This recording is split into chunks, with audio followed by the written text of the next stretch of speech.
السلام عليكم ورحمة الله وبركاته.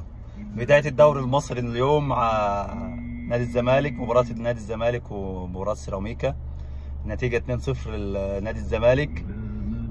الشوط الأول كان يعني لسه بداية الدوري ولسه الحساسية مفيش ومفيش هجمات، هم كانوا هجمتين يمكن فخر اللقاي لعبها في القائم، والهجمة الثانية كورنر عبد الله السعيد جت لمحمد شحاتة، لعبها انقذها عمرو سولية انقاذ يعني بشكل جيد جدا. الشوط الثاني عمل تغييرات فيريرا، نقلات سريعه، الريتم اللي اتغير، في باصات، هجمات مرتده سريعه لنادي الزمالك. مهاره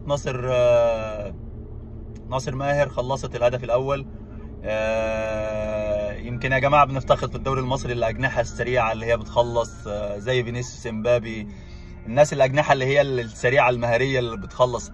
نفتقد يعني الشوط الاول شيكو بنزا، يمكن لسه الراجل اول مباراه ليه، فيه سرعات، فيه قوه، لكن فين الجناح الناحيه الثانيه بتاع نادي الزمالك يعني؟ يمكن بيلعب بناصر ماهر وعبد الله السعيد. ناصر ماهر راجل صانع لعب، دايما بيدخل لجوه، دايما بيدخل لجوه، مفيش حد بياخد من على الخط، مفيش حتى في النادي الاهلي، حتى في بيراميدز يعني بنفتقد اللاعب السريع اللي يخلص واحد ضد واحد ومهاره ويعدي ويروح بسرعته ويخلص في المرمى.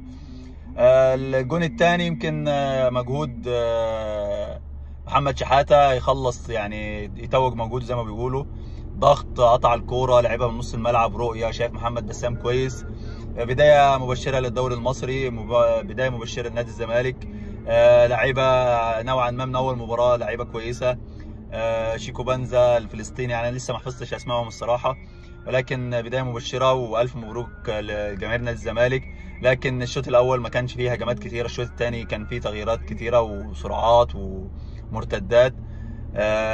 الف مليون لنادي الزمالك وجماهيره، استاهلوا كل خير. ان شاء الله جاي بحلل معاكم كل المباريات اللي انتوا عايزينها، دوري انجليزي، دوري اسباني، الدوري المصري. جماهير النهارده عجبتني في لقطه، كانت درجه الحراره عاليه، وكانت ازازه الماء بتتنقل بين الصحاب وبين الجماهير يعني. حاجه كويسه، دايما دي معهوده على نادي الزمالك وجماهير نادي الزمالك. مليون مبروك، اشوفكم على خير.